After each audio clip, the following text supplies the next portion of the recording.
Welcome to learn shorthand typing with Vikas sir. Hindi आशुलिपि dictation Dainik Jagran newspaper. Heading is मंदी से मुक्ति। ये आर्टिकल इकोनॉमी के रिगार्डिंग है। इस आर्टिकल को हम डिस्कस करेंगे 100 वर्ड पर minutes. Be ready, start guys. आर्थिक विकास का पैमाना मानी जाने वाली सकल घरेलू विकास दर यानी जीडीपी के ताज़ा आंकड़े उत्साहित करने वाले हैं। मौजूदा वित्त वर्ष की तीसरी तिमाही यानी अक्टूबर से लेकर दिसंबर तक जीडीपी 0.4% दर्ज की गई। चूँकि लगातार 2 तिमाही में विकास दर नकारात्मक रहने के कारण तकनीकी तौर पर देश मंदी से ग्रस्त मान लिया गया था, इसलिए अब वह उससे बाहर भी आ गया।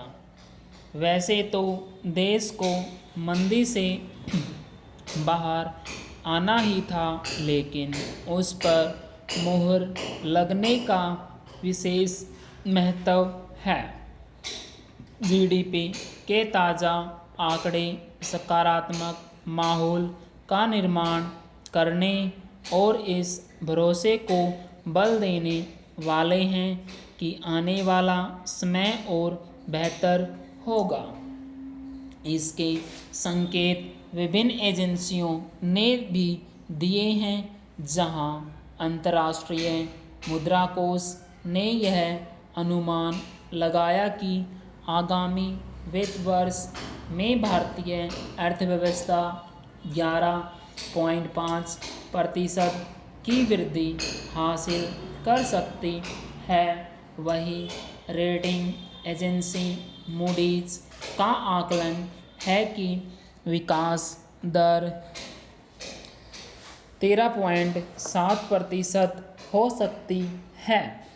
खास बात यह है कि अंतर्राष्ट्रीय मुद्रा कोष और मूडीज दोनों ही अपने अनुमान में सुधार कर पहले के मुकाबले अधिक विकास दर रेखांकित की है। उल्लेखनीय यह भी है कि आगामी वित्त वर्ष भारत दुनिया में सबसे तेज़ विकास दर वाला देश होगा। इससे भारत की आर्थिक क्षमता को तो पता चलता ही है, यह भी संकेत मिलता है कि 5 लाख करोड़ डॉलर की अर्थव्यवस्था वाला देश बनने का लक्ष्य अभी भी हासिल किया जा सकता है। निस्संदेह इस लक्ष्य को आसान बनाने के लिए बहुत कुछ करना होगा, क्योंकि वह कोरोना संकट अभी ख़त्म नहीं हुआ, जिसने भारत के साथ दुनिया भर की अर्थव्यवस्थाओं को बेड़ा गर्क कर दिया। टीकाकरण के बीच ऐसे राज्यों में की संख्या बढ़ना शुभ संकेत नहीं, जहां कोरोना संक्रमित बढ़ रहे हैं। फिर सिर उठाते कोरोना पर प्राथमिकता के आधार पर लगाम लगानी होगा, अन्यथा अर्थव्यवस्था को मजबूती देने के उपायों पर पानी फिर सकता है। इस मामले में उन राज्यों को विशेष सतर्कता दिखानी चाहिए जहां कोरोना के मरीज बढ़ रहे हैं।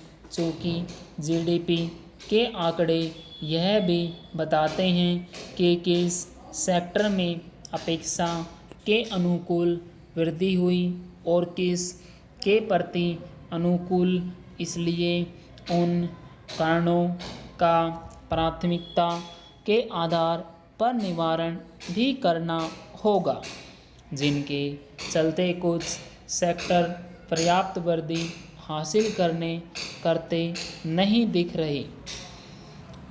वैसे तो सरकार को इसके जतन करने होंगे कि सभी सेक्टर आगे बढ़े, लेकिन उसे उन सेक्टरों की बेहतरी के लिए खास उपाय करने चाहिए जो कहीं अधिक रोजगार के अवसर पैदा करते हैं। यह आवश्यक ही नहीं, अनिवार्य है कि अर्थव्यवस्था की सेहत सुधरने का असर रोजगार के बड़े अवसरों के रूप में दिखाई दे।